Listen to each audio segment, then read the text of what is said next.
ótima exibição. Não. Embora o Bruno Henrique tenha dado bons sinais de que o jogador de 2019 ainda está lá. Mas a defesa do Flamengo eu queria debater com vocês, cara, porque sabe quando foi a última vez que o Flamengo passou um jogo sem levar gol? Faz 8 jogos seguidos que o Flamengo leva gol. Foi contra o Atlético Paranaense pela Copa do Brasil. O Flamengo tem a 4ª pior defesa do Brasileirão. 31 gols em 22 jogos é muito gol sofrido. O Flamengo tem 5 jogos em que ele levou 3 ou mais gols, como a goleada de 4-0 para o Galo, 5-0 para o Del Valle. 9 gols sofridos contra o São Paulo em 3 jogos. O Rodrigo Caio é desfalque a 19 jogos, mas será suficiente para explicar essa fragilidade tamanha que o Flamengo tem mostrado? Explica boa parte, né? Porque, e a maior parte, porque o Rodrigo Caio é um zagueiro de seleção brasileira. Ele é zagueiro de top de linha, então explica muito. Mas não é só isso, a questão coletiva também, ela explica, porque o Flamengo, do ano passado, de novo, a gente sempre lembra, porque é a referência, né, de excelência do Flamengo, é o time do ano passado, ele atropelava, ele sufocava o adversário. Pouquíssimas vezes a defesa era atacada. O Flamengo hoje ele é mais atacado, então é natural que dê mais brecha. Agora, tá tomando muito gol de bola na área, de bola cruzada, de bola no meio da defesa, no miolo, o miolo da zaga. Isso talvez seja posicionamento também, é algo que o Rogério Ceni vai ter que pensar. Não dá para ter uma defesa, não adianta ter o quadrado mágico na frente se a defesa arrebenta lá atrás. Entendeu? E o quadrado trágico lá atrás? E o quadrado atrás? trágico lá atrás. Não adianta, não vai resolver. Deixa eu discordar uma coisinha só.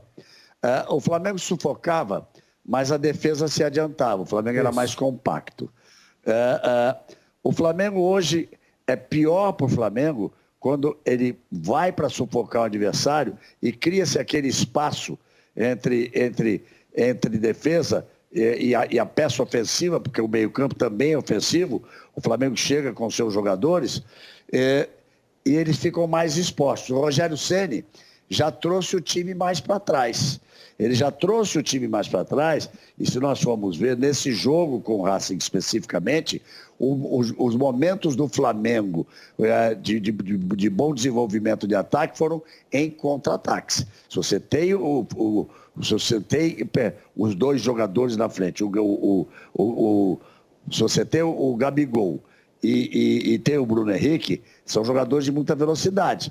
O Gabigol fechando da ponta para o meio, o Bruno Henrique aquelas arrancadas que deu como deu no gol do Flamengo. Você veja que ele vai numa velocidade extrema e o Gabigol acompanha de forma que quando ele toca de 3 dedos, o Gabigol só tem o trabalho de botar um pé. Teve outras oportunidades nesse sentido. Então, eu acho que o Flamengo tinha que ser mais compacto, dar mais proteção. Eu jogaria com o Arão, já disse outro dia isso, praticamente como um terceiro zagueiro, porque ali falha muito o Flamengo ali pelo meio, falha muito. E quando não tem o Isla, como não teve agora que sentiu antes, ou quando não tem o Felipe Luiz, como não vinha tendo o Felipe Luiz, essa saída de bola tocada é muito difícil, perde muitas bolas, se expõe a essa bola roubada e o ataque imediato. Se você for ver, não pode o Flamengo tomar um gol como tomou. Por quantos jogadores do Flamengo o argentino passou, e não era nenhuma Maradona passando pelo time da Inglaterra, nem pelo time da Bélgica em 86. E até o próprio Diego saiu mal naquela bola. O Flamengo tem tomado gols que não pode tomar. Me lembro aqui com o Pedrinho, a gente analisando o posicionamento, a postura de corpo, como você vai perder sempre na velocidade. O Flamengo tem falhas estruturais na sua defesa. O Rodrigo Caio precisa voltar urgente. E ele precisa, sim, do Isla, precisa do Felipe Luiz e precisa de uma proteção ali. Lembrem-se que o Filipão tinha o Edmilson na Copa de 2002, o Zagallo tinha o César Sampaio na Copa de 98, o Parreira tinha o Mauro Silva na Copa de 94. Nenhum deles era zagueiro, mas eles eram praticamente o terceiro zagueiro ali pelo meio, que saía jogando, até porque o Arão sai bem. O Flamengo está precisando se compactar um pouco mais. E Lino, o Rodrigo Caio é dúvida para o jogo de volta. O Tuller foi expulso e o Natan no banco foi expulso ao reclamar da expulsão do Tuller. Então os zagueiros disponíveis, os que estão certos que estão disponíveis são o Gustavo Henrique, o Léo Pereira o Noga, o Otávio. O Rodrigo Caio, como eu disse, é dúvida. É mais provável que não jogue a partida da volta. O Gustavo Henrique, pré-Flamengo, era bom jogador. O Léo Pereira, também pré-Flamengo, era um jogador muito bom. E acho até que o Rodrigo Caio, sozinho, não explica os problemas da zaga do Flamengo. Porque a referência do Flamengo é sempre o Jorge Jesus. É sempre lembrar o que era feito antes. E o que era feito antes tinha Pablo Mari. E o Pablo Mari, se você preferir assim, era o tipo de jogador que conseguia fazer esse balanço que o Galvão estava falando agora. Aproximar meio campo, apertar o centro do campo, fazer com que o time esteja compactado na frente.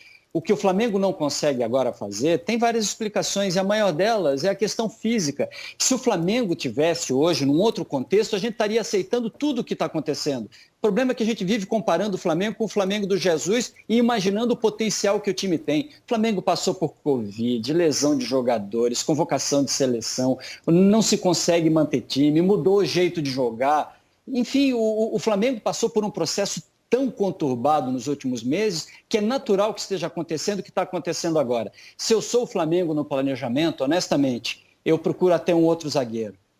Está cheio de zagueiro, tem caras bons, mas eu acho que falta o cara que combine com o Rodrigo Caio. E o Flamengo vai bater, não sei se vai achar no elenco. Amigos, para fechar... Eu acho que o Rodrigo Caio com o Léo Pereira é capaz de funcionar. O Gustavo com o Léo Pereira já ficou provado que não funciona. Há muita semelhança e pouca velocidade para pegar as bolas nas costas, aquela postura de corpo que o Pedrinho estava explicando. Não gosto dessa dupla de zagueiro. Não gosto de falar mal do jogador, mas não gosto do conjunto dessa dupla de zagueiro, não. Por isso é que eu digo que tem que esquecer a forma como jogava como Jesus, mas tem que deixar, não pode querer ser posicional como o Domi, né? Everton Ribeiro, Arrascaeta e Gerson tem que ter inteira liberdade andando por onde eles quiserem, por onde eles se sentirem bem. O Everton pode ir para a esquerda, o Arrascaeta pode vir para a direita, não pode ser aquela coisa posicional do Domi, mas acho que o Flamengo tinha que voltar nos ensinamentos de 1978, de César Luiz Menotti, técnico campeão do mundo com a Argentina, que dizia, ai que aticar, ou seja, tem que diminuir o espaço entre a linha de frente e a linha de trás. Essa zaga aí que você citou, Galvão, como diz o Cereto em Itapira, não orna. Não orna. Agora, o Galvão tinha citado os números de brasileiros contra a LDU em Quito. Só para vocês entenderem o que fez o Santos, cara. Tá? Números no século XXI. São 17 jogos de brasileiros lá, 14 vitórias, um empate,